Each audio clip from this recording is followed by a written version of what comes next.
I have flown. I have sailed. I have moved about this world of ours. And ever in search of the finest of its kind, we bring you the tops in spine chillers.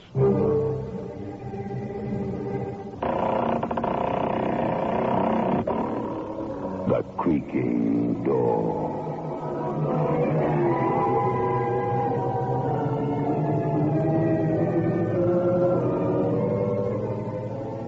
The manufacturers of State Express 3.5 Filter King cigarettes take pleasure in presenting The Creaking Door.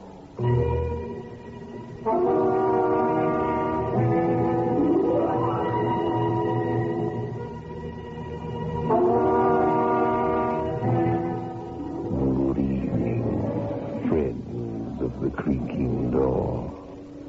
The creaking door is opening. Say do, Captain.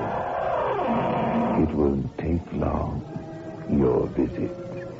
No more than half an hour. Of course, it may seem longer. But we promise to return you to where you're sitting now, intact. Except for your sanity.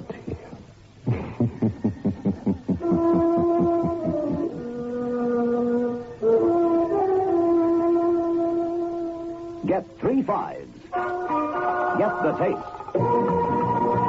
3.5s by State Express. Get the taste of international success. The taste that's uniquely 3.5s. Only when no expense is spared in its making can a cigarette taste so right, so smooth, so satisfying.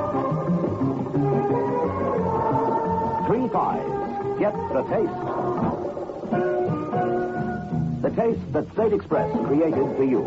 The taste that has made 3.5s the king-size cigarette of international success. Get 3.5s. Get the taste.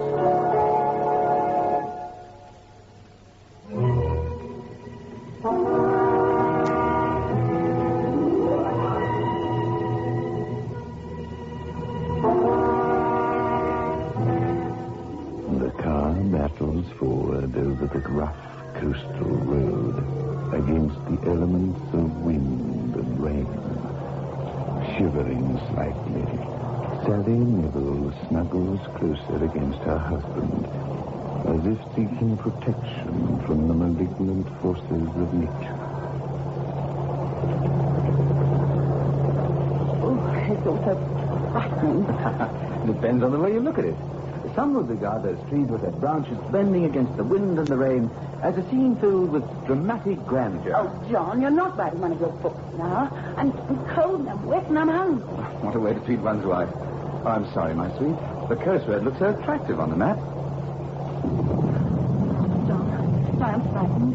We could get into a skid or something and go hurtling down that cliff. All right. The next place we come to, we'll see if there's an hotel or something where we can stay tonight. Oh, maybe, John. I don't feel like driving another 40-odd miles in this weather. Frankly, neither do I. Well, if you can find somewhere to stay, we'll telephone Jack and tell him to expect us sometime tomorrow. Yeah, it's difficult to see through the windscreen, but I think we're coming to some sort of habitation. Well, let's hope there's an hotel or something. Oh, look, there's a petrol pump. We'll inquire there. Looks like some sort of general store. Look further along, darling. There seems to be a cluster of buildings. Well, let's hope somebody can put us up.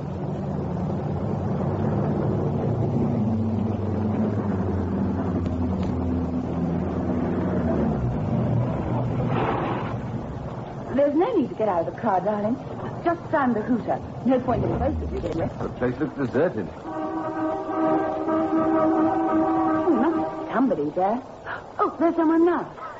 He's dressed as though he's going to man a lifeboat. I can't blame him in this weather. Yes, sir. Fill her up, please. Yeah.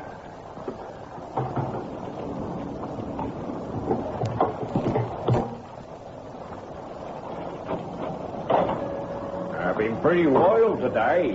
Reckon as it gone on all night. Going much farther, mister? We're making for Bridgeport. What's the road like? Very bad until you get a Haley. That'd be about 25 miles from here.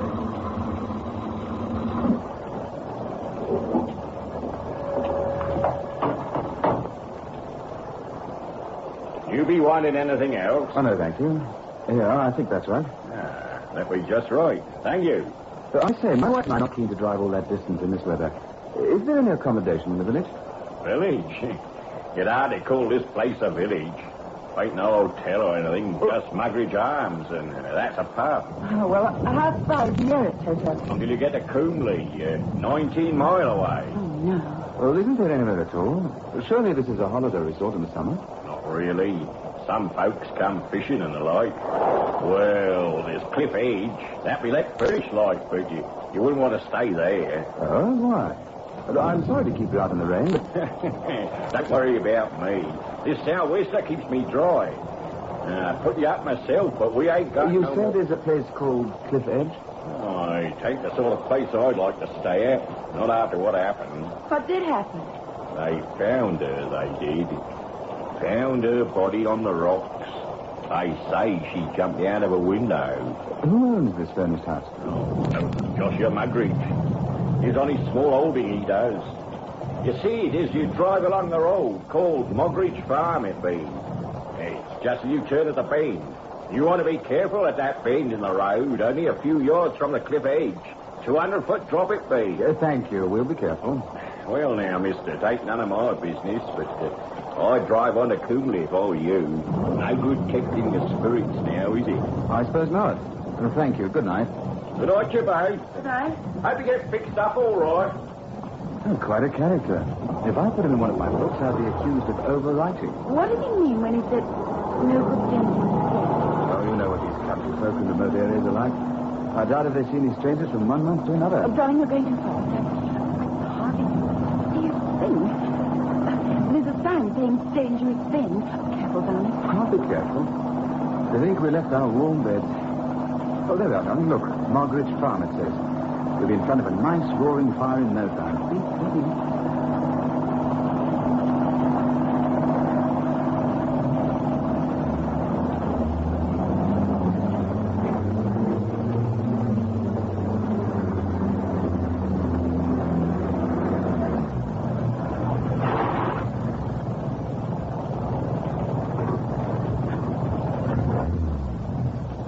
You stay here, dear. There's no point in us both getting wet. Somebody's heard the car. I saw a shadow go across the line. Good.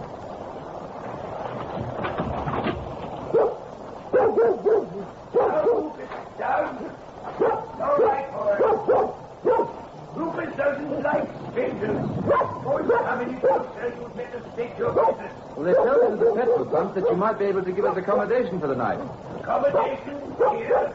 He said something about a furnished house called Cliff Edge. I see.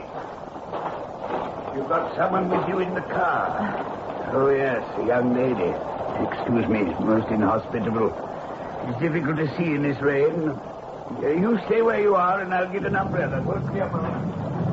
Oh, well, looks as though our troubles are over. Perhaps you ought to drive on to Coomley. Will I ever understand? Here am I trying to get us food, warmth, and shelter because you've complained of the cold, hunger, and rain, and now you've changed your mind. I can't help thinking of that man at the petrol pump. He suddenly had an odd expression on his face when he talked about this cliff edge or whatever it's called. And what did he mean when he said... Here we are. Don't mind, Rufus. Now that his inspection is satisfactory, he'll go back to his kennel. He likes these storms no more than we do. Let me help you out, madam. Thank you. I'll come back for you, sir. I'll make a run for it.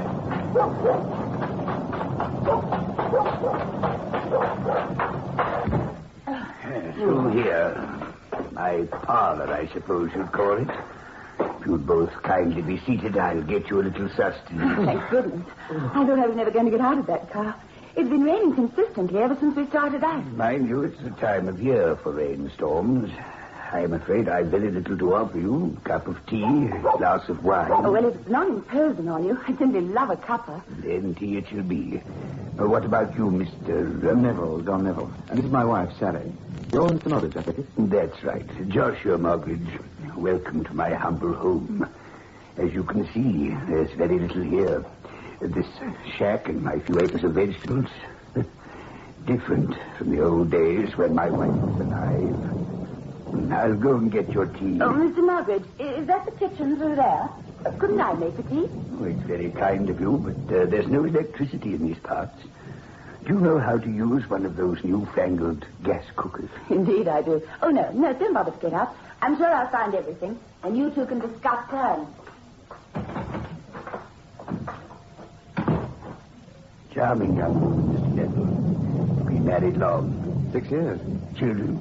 Unhappily, no. Well, you're both still young.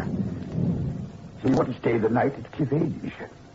Mind you, when the storm clears, as it will, and the dawn breaks, and the sun seems to come out of the sea, there's no more beautiful spot in the world than Cliff Edge. So you're willing for us to stay the night? At whatever your terms are, of course. I couldn't very well say no, with the weather being what it is. You don't seem very keen, Mr. Mogridge. Well, I shouldn't worry unduly if the sheets are... Oh, it isn't that. You'll find plenty of clean sheets and blankets in the cupboards. It's just that... Well, Mr. Neville, although it's my house, there's some malignant influence occupying it. Oh, come now. Look, if you don't want us to rent your house... I do, but I think I ought to warn you that... Who's warning who about what? Now, you go on making the tea. There's a good girl. I've got everything ready. I'm just waiting for the water to boil. I was about to tell your husband, Mrs. Neville. Yes? It's almost 3 years to the day. My wife, Jessica, she hadn't been well and insisted on sleeping in the guest room rather than I catch her cold.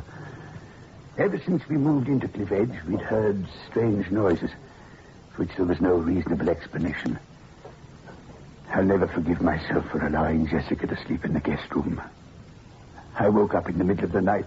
You may not believe it, but I was awakened by a cold, icy hand touching my forehead.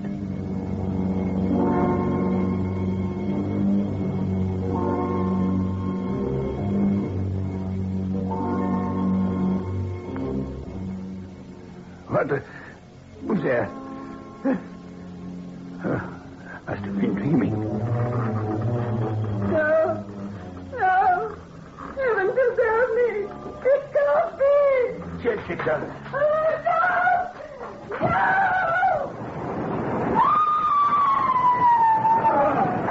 Oh, heaven help us. Jessica.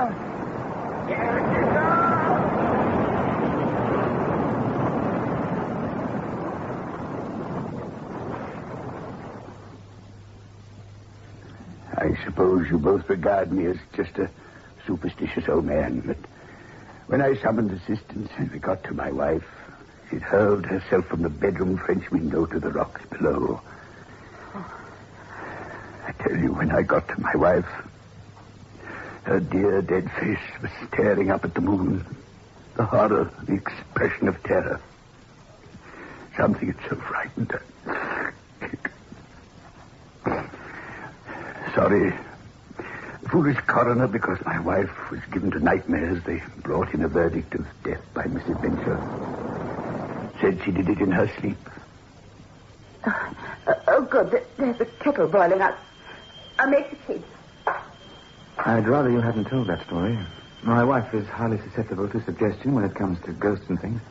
And you, sir? I'm a writer. Good heavens, forgive me. John Neville, of course. Didn't you write The Temple of Reason? Yes, I did. Yes, I've read quite a few of your books. It's a pleasure to meet you, sir. Thank you. I wonder what Sally's doing with that tea. I think... You think what, my darling? I'll leave it unsaid now that you've been a good girl and brought the tea. Here, let me take it from you, Mrs. Neville. Thank you. I was just telling your husband how much I admire his books. So do I. Milk and sugar, Mr. Margaret? Just one lump, thank you, and milk. He is a good writer, isn't he? Mind you, we shouldn't tell him that. He gets so conceited, don't you, darling? I've no chance with you around, you little monster. Here's the tea. Thank you.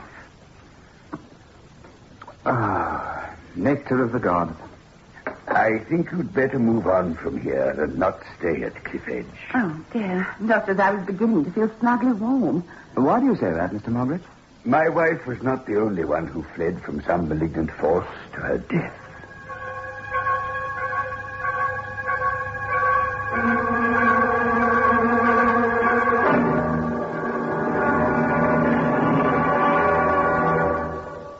Get 3 5s. Get the taste. 3 5s by State Express. Get the taste of international success. the taste that's uniquely 3-5. Only when no expense is spared in its making can a cigarette taste so right, so smooth, so satisfying. 3-5. Get the taste. The taste that State Express created for you. The taste that has made 3-5 the king-size cigarette of international success. Get 3-5. Get the taste.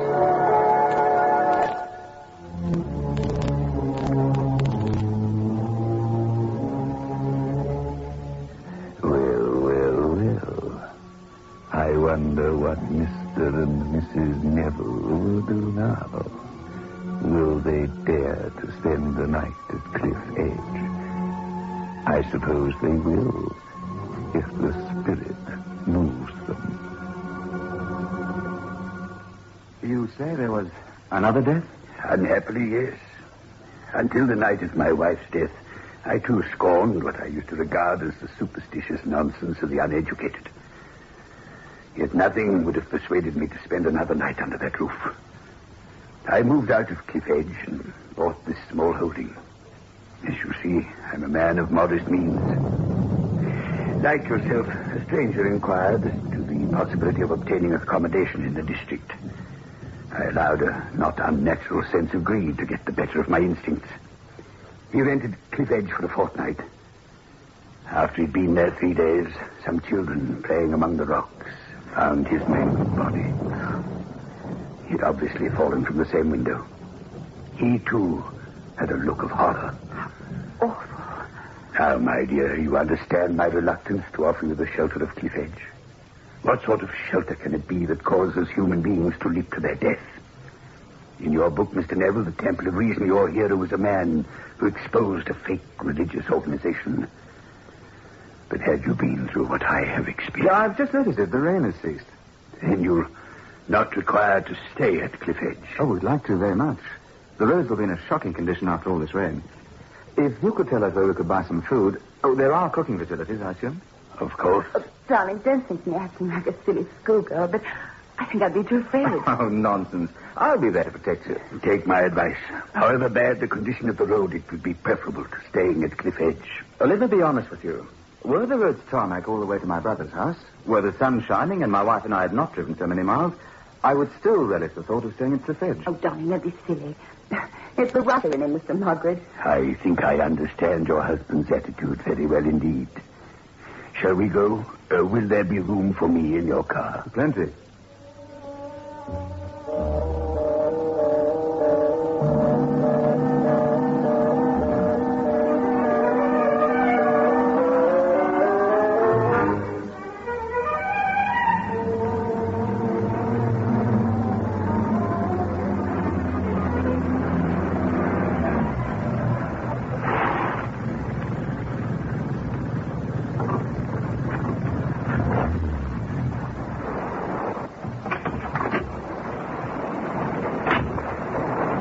This is Cliff Edge. I wish you'd change your mind, John. Now, darling, you said yourself you didn't want to act like a silly schoolgirl. How'd you get?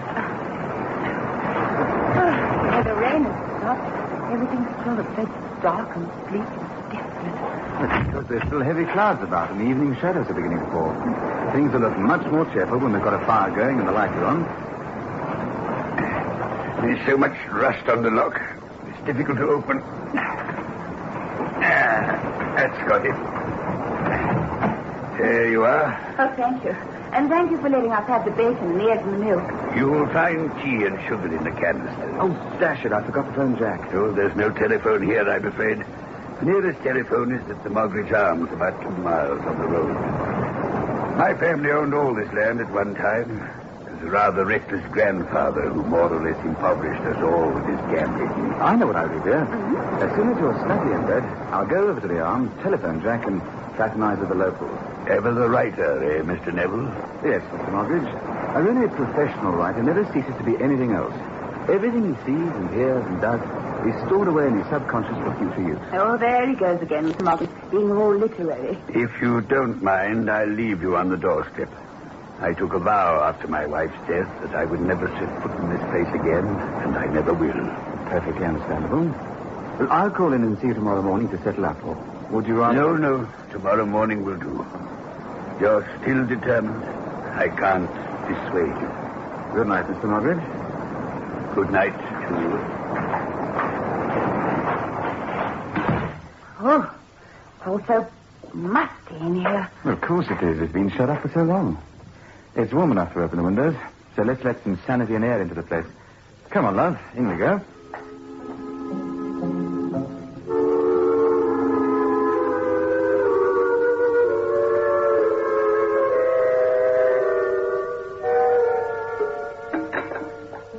You're a marvel, my love. You take a prosaic dish like bacon, sausages, and eggs, and you transform it into an Epicurean's delight. Oh, I've eaten enough to burst. You, still worried, darling? I must say that now that the rain has stopped and the moon is out and we've got rid of that musty feeling around the place, I'm feeling a little different. But still a little apprehensive. Jean, you may be scornful, but the fact remains that 2 people left to their death from this house. You feel safe and secure down here. You don't have a feeling that there are phantoms, poltergeists, malignant forces... Now stop teasing me. It was all so dark before, and that old man... A very interesting character, Mr. Moggridge. Once he heard that I was the author of The Temple of Reason, that I scoffed at the supernatural, he was pretending to dissuade me, to frighten us off. But in his eyes, there was a challenge. And you accepted the challenge. Yes, my love, I did. Are you sorry? Now that the lamps are lit and we're sitting in this cozy room with the fire shining brightly? You're right, darling, as usual. I really couldn't face the rest of that drive. Good, we've allayed your fears. There's only one more enemy to defeat. Stop writing a script. I'm trying to put at rest the mind of the woman I love. Come on, darling. Let's go and have a look at the bedroom. All right. Which one? Well, the main bedroom. The bedroom we're going to occupy. The one facing the sea. Come on. Oh, it's quite light now that the clouds have disappeared. Oh, there's sure to be a lamp in the bedroom. Oh, let's sleep in the guest room. No, my sweet. We will sleep with the window open and snore to the roar of the sea. Fool. I think this is it. Oh, charming. I like the lamp. Oh, yes, the messenger. Oh, what a lovely color scheme. Look at it. Does this suggest something evil? No. She must have had very good taste, Mrs. Moggridge. The way the color of the curtains blend with the carpet and the bedstead. Oh, I suppose that's where they keep the sheets and things. Oh, look, a portable transistor. Music to soothe the savage ghost. Oh, I've got an idea. While you're ferreting out the sheets and things, I'll go up the road, telephone Jack, and drink with the locals. John? Now, don't tell me you're still being influenced by that funny old man. No, suppose not. All right, darling, I'll get it in shipshape, but don't be long. Promise. How about that?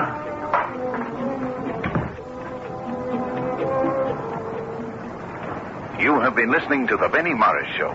And now here is a summary of the programs you can hear.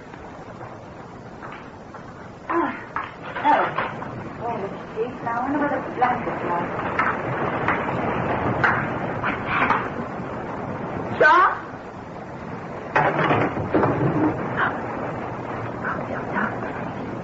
Nothing.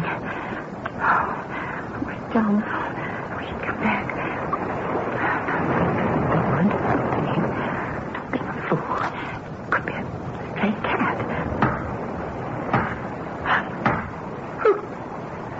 Who is it? No!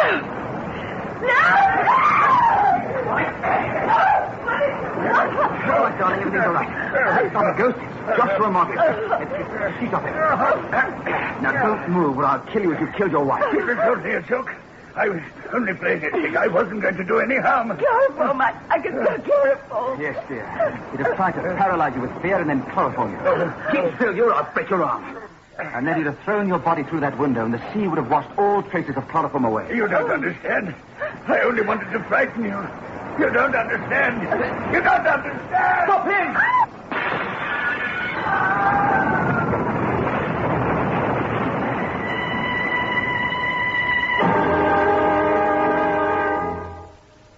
Oh, there it is, Sergeant. There's the cotton wool he soaked in chloroform. Of course, he was as mad as a March hare. I don't suppose he would have got away with the other 2 murders were he not a Moggridge and they gave him the benefit of the doubt. Perhaps it's just as well he died the same way as the others. We might have been able to charge him with attempted assault, but we couldn't have proved he'd killed his wife or the man who took the house over. But he didn't mean to tackle both of you, sir, did he? No. I set him a trap, Sergeant. I told my wife in front of him that I would be going to the Moggridge Arms to telephone my brother. I knew that he'd be watching this house, waiting for me to leave.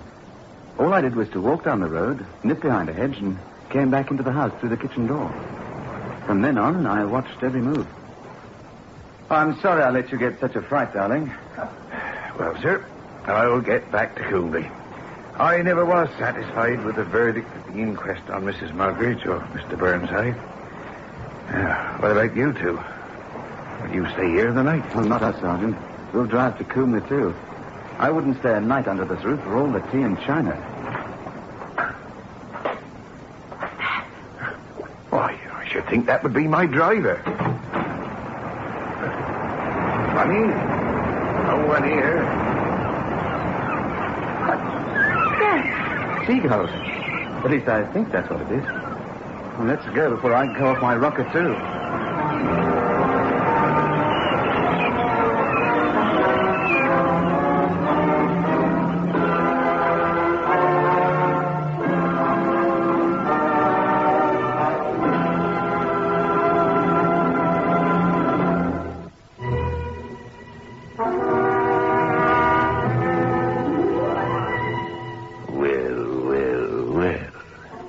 One can understand John Neville not wanting to go off his rocker.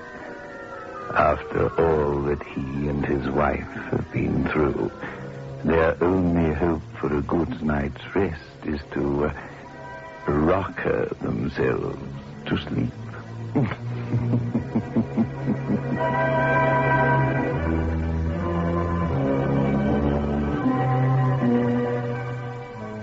Get 3 fives. Get the taste. 3 fives by State Express.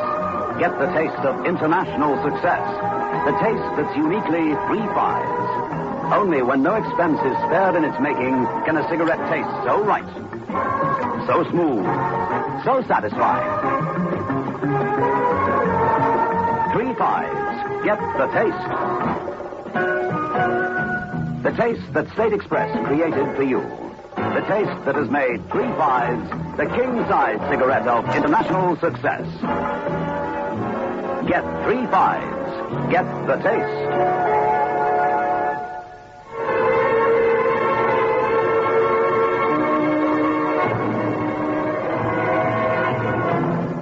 This is your host back again. Just a reminder of our rendezvous next week. Where are we going? Through the creaking door, of course.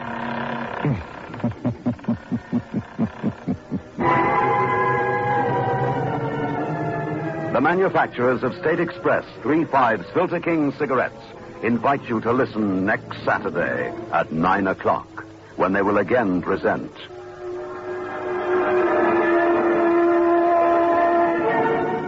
The Creaking Door.